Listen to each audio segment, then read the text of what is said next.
Welcome to Fieldsports Britain. Coming up, 20 foxes in a night. We ask, are vixens having 2 litters of cubs this year? We're at a catering college teaching the chefs of tomorrow how to prepare and serve game. First, the very best of Scottish sport. It's a Subaru sponsored McNab of venison, salmon and grouse. Ah, Scotland, when better to embrace this land of sporting promise than August, when there are so many options to choose from. There are the reds, and the roe, the salmon, and of course, the grouse. We've had a taster of all 3 in the past week. The stalking is for a future programme, but we've set ourselves the challenge of bringing all this fantastic game together in a brunch on the Glorious 12th. We want to prepare and eat the first grouse of the season anywhere in the world. To do this, we need a car sure-footed enough to get us to the riverbank and the moor in comfort and with speed. So Subaru have given us a sparkly new Outback to play with. But no car achieves its true potential without a gifted driver. Some say he can eat a fruit pastel without chewing it, a deep-fried donut without licking his lips, 3 shredded wheat is a breeze, his blood type is listed as tartan, he can hurl a haggis further than Fatima Whitbread, and he regularly flings Fatima across the Firth of Forth. It's the McStig. Otherwise known as Neil McGown, proprietor of the East Haugh House Hotel near Pitlochry, he has the challenge of trying to catch a salmon and shoot a grouse all on the 12th. He then has to dash back to the hotel and prepare them before lunch. Normally Neil wouldn't have bothered getting his waders on, let alone his tackle out, because we've had 24 hours of non-stop rain and the river is high, very high. Neil has travelled all over the world in search of the big fish, but it was here on his own back door that he landed his personal best in the spring run. Nice springer, 30 pounds, sea liced, caught on the fly and released as well. So it was a very exciting half an hour, 3/4 of an hour with a beautiful fish. In actual fact, I saw the fish rise fully out of the water, and I had a friend behind me. I said, "Did you see that fish?" I said, no, I said, it's got to be at least 25, 30 pounds. It's a beautiful fish. It looks as though it's just, you know, on the run. Anyway, six casts later on, I said, we're in. And it was that fish. It must have been that fish. So after about 3/4 of an hour, Colin came up, helped me land it, took some photographs, and then released. It was a great day. But your wife says you travelled all around the world fishing, and you get your biggest. Yes, I go to Norway. I fished the Namsen. I fished Alta, hoping for the really big one. And it's on my doorstep. You know, why do I have to venture to these places now to fish when these fish are now coming back into the river systems, which is great. It's a brave effort by the McStig, but we go for the full-back plan. There are plenty of salmon in his fridge back at East Haugh House, but there certainly aren't any grouse. We've got to get one of those now. These gathering guns are the guests of Alan Thornton, who's been shooting the Glorious 12th here for many years.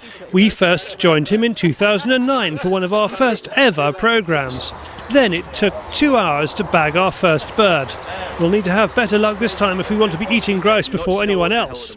On the moor, gamekeeper David gives us a safety briefing. He stalks the land, but apart from a bit of pest control, this moor is wild and the birds are left to do their own thing. No one knows what to expect. And we'll try and keep a straightish line. We get lined up. Those on the outside will walk much further than those tucked in the middle, and we'll be walking for about 4 hours. It's hard work, but surrounded by this scenery and with the anticipation of some of the most challenging birds in the world, it's all worthwhile. Incredibly, we walk 5 yards and some birds get up. The signs are promising. Feeling confident, we decide that Neil needs to shoot the bird that ends up on the table. We don't have to wait long. And he's off, taking a brace for good measure.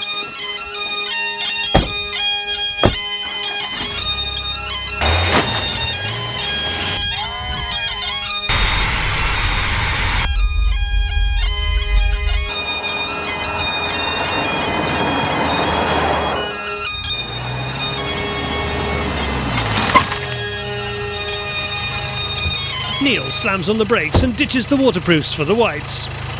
Neil has to prepare a dish incorporating salmon, red deer and our grouse. He starts with the salmon.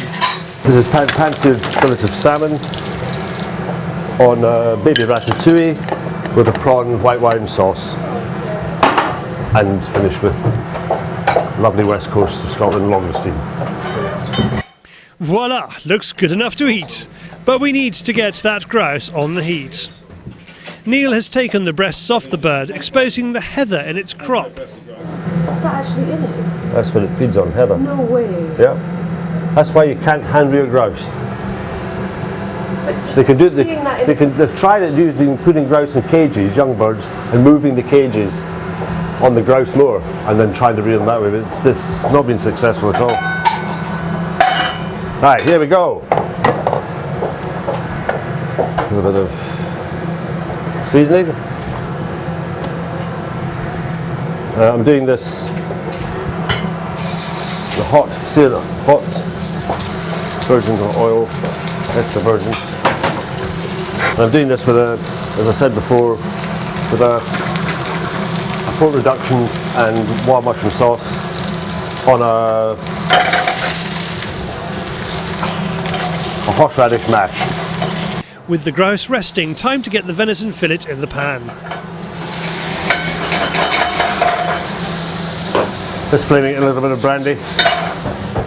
The two meats will complement each other on the one plate. Back on the moor, and there are some interesting members in the party.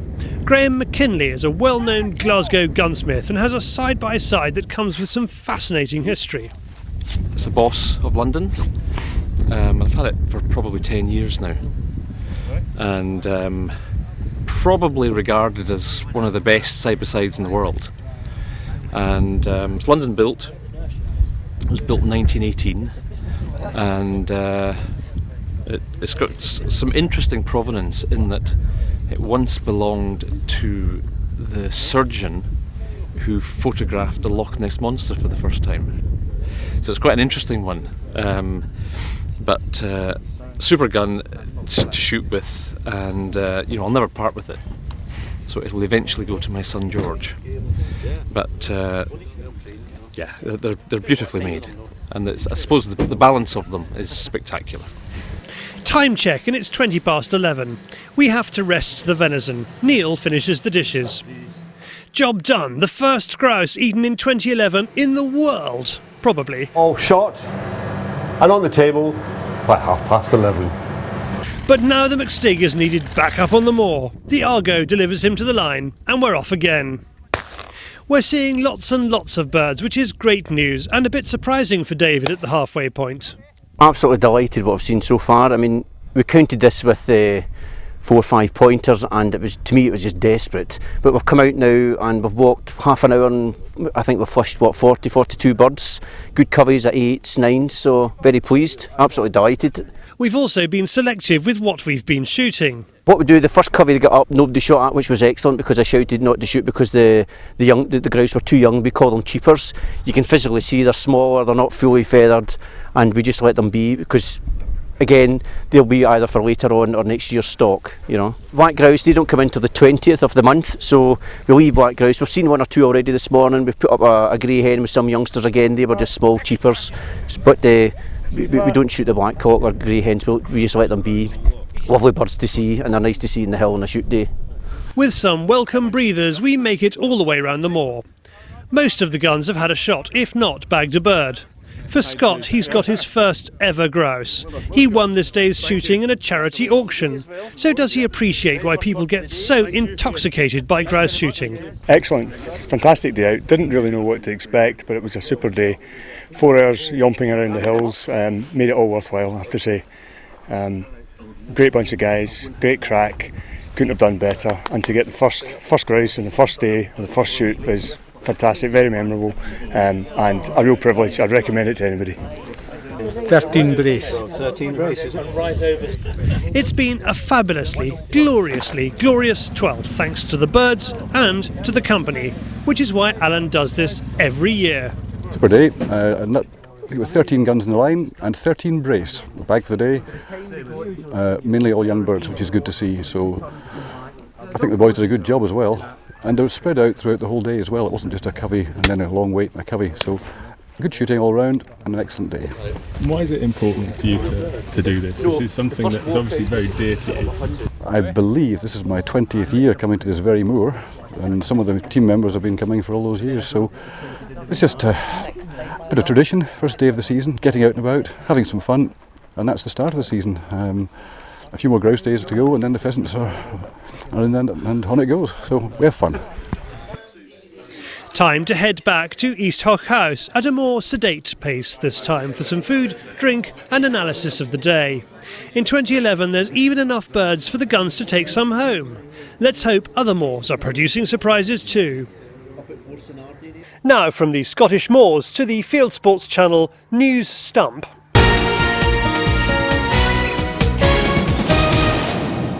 This is Fieldsports Britain News.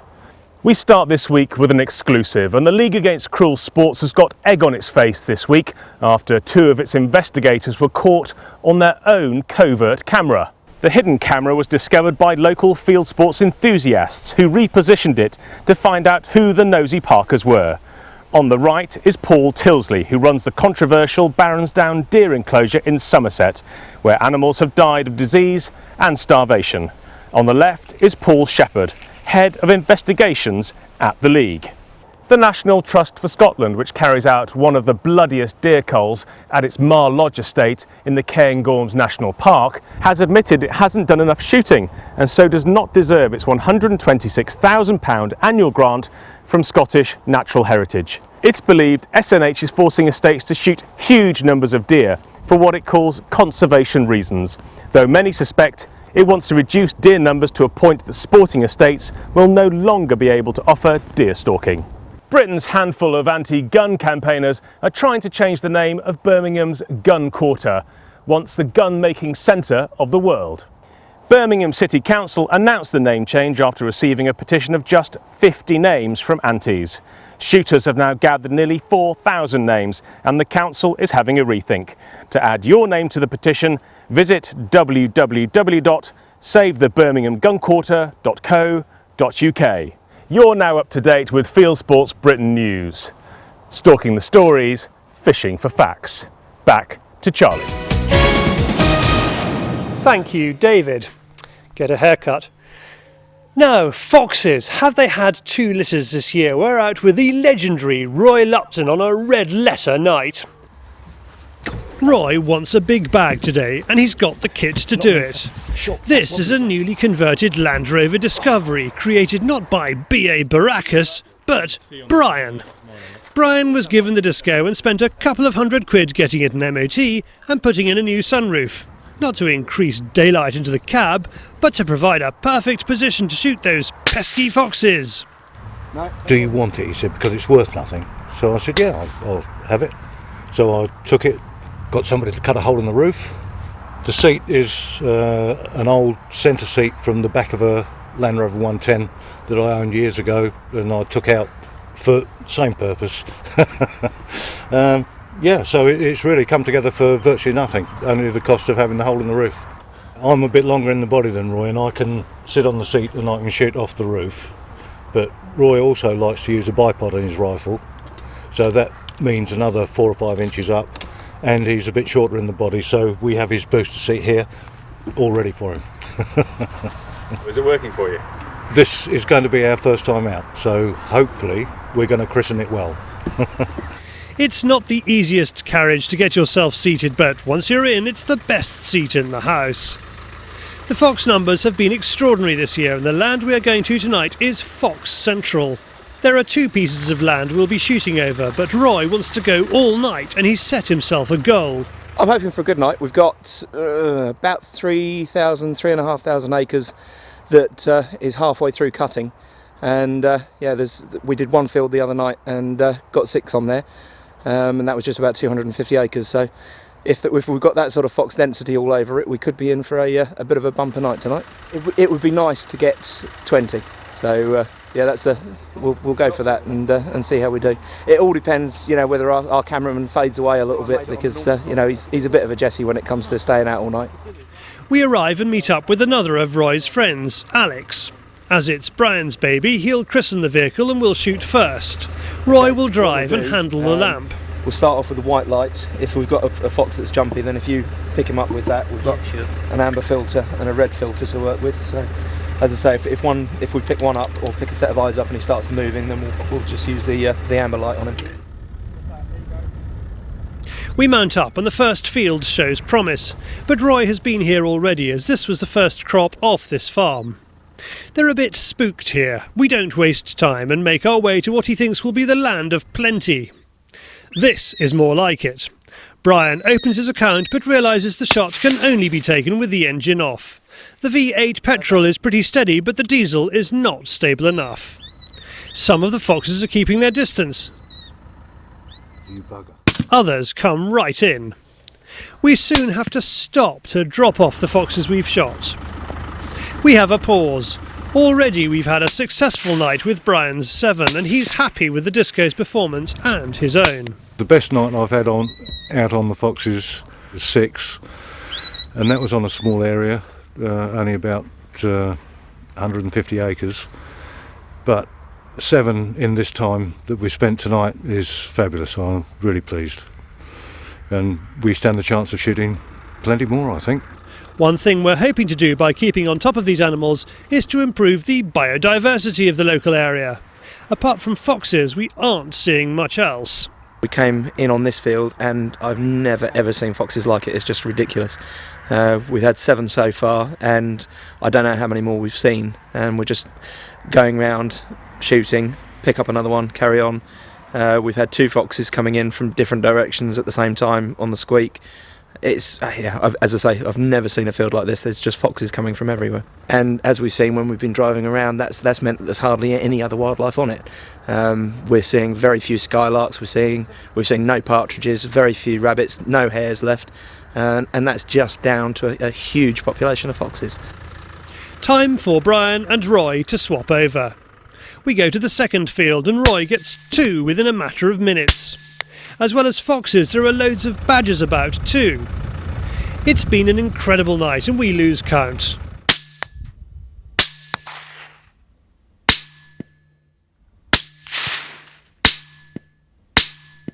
When we lay them all out, there are 21 carcasses on the ground.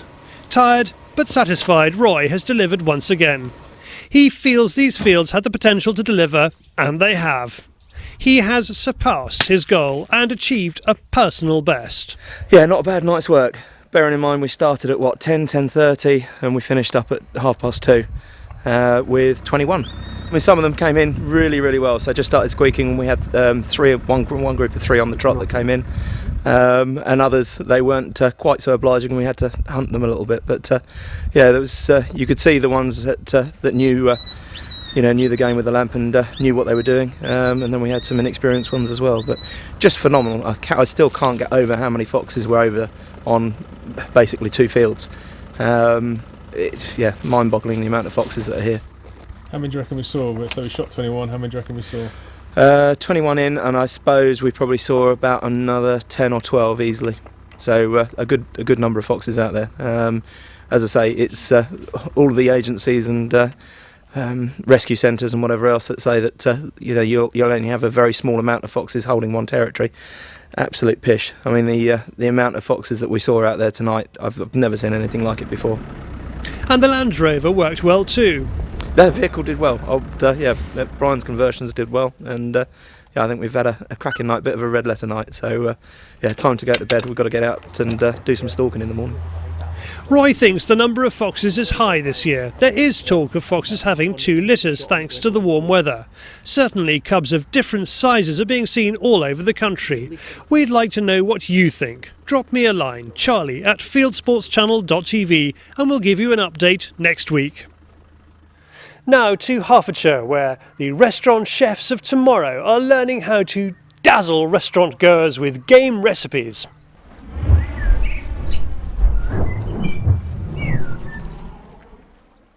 Lee Maycock faces 2 tough problems. The kids he teaches about cooking game meat are generally tough, urban kids who wouldn't know a partridge from a pigeon. And the few of them who have tried game before have found it tough, because the world is bad at cooking game. Sponsored by the Countryside Alliance Foundation's game marketing programme Game to Eat, Lee runs one-day courses at catering colleges teaching the chefs of the future about game. We join him on a course at Hertford Regional College, Broxbourne in Hertfordshire. Just a few miles from London, this is as far from game habitat as you can get. The idea of today is to try and give the students an understanding of where games comes from. What they tend to get is when they order game is they'll get it in a plastic tray covered in a bit of cellophane. What we're doing is bringing game in its raw state, so it'll be fur and feathered game for them to get to look, understand, touch, feel, and then essentially cook with. So they get a better understanding of obviously where it's come from originally. These students are not country lads and lasses. Only one of the 18 on the course today has used a gun before, out rabbit shooting with his uncle. They might see the odd wood pigeon, they might see the odd munkjack, and possibly a pheasant if they get out, obviously into the countryside. But no, obviously they don't see a great deal. So again, hence the reason of sort of this workshop is to sort of try and give them an insight into what is out there, what's available. And they've all been sort of wanting to sort of see more. We did a skinning process where they were very interested in. We've just cooked 3 or 4 dishes and they've absolutely cleared everything. Said they enjoyed everything they tasted. So, and that's a first time for a lot of them. They've never seen a deer skinned. They've never seen a pheasant plucked. They've not tasted game. So, for them it's all new. But they were very sort of open-armed about welcoming the whole thing. Lee grew up in rural Oxfordshire. He now lives in Hertfordshire, which is much more urban. If 1 or 2, it makes them sit up and think, this is something I could get interested in, this is something I'd like to pursue, and go and join a local gun club or something, or just get themselves in the countryside a bit more. And yeah, absolutely, I think if we can, we're not going to turn everybody, but all we need is just 1s and 2s in these large groups, and it will make a huge difference. Then there's the matter of how to cook game. So you talk to anybody in the street and they will tell you that the game comes across as sort of tough and dry and overcooked a lot of the time, and I think that's the big message we're trying to get across here, is that it doesn't need to be overcooked. It's that sort of just cook that we're looking for. And if you'll eat your steak rare, eat your piece of venison exactly the same way. Here's Lee's recipe for a carpaccio using any venison fillet. He uses a lean piece of red deer meat, which is not considered as good as roe or the best Sika. It still turns out delicious. Roll it in juniper dust, smoked sea salt and cracked black pepper. Roll it tight in cling film. Put it in the freezer for a couple of hours to let the salt start to do its work to break down the enzymes. You can then eat that piece of meat like cured meat. No cooking by heat at all. Lee also demonstrates for the students a pan-fried pigeon breast with lemon-crushed peas, a pheasant breast wrapped in bacon and served on a bubble and squeak, and a loin of venison served with butternut squash and black pudding bonbons. Countryside Alliance, it's their campaign to promote British game, to promote consumption. Game was consumed last year on 57 million occasions, so it's definitely on the increase. And I think if we just keep these workshops going and educating the youngsters of tomorrow, to obviously they can obviously carry on this tradition, and we can all keep eating game for a long time.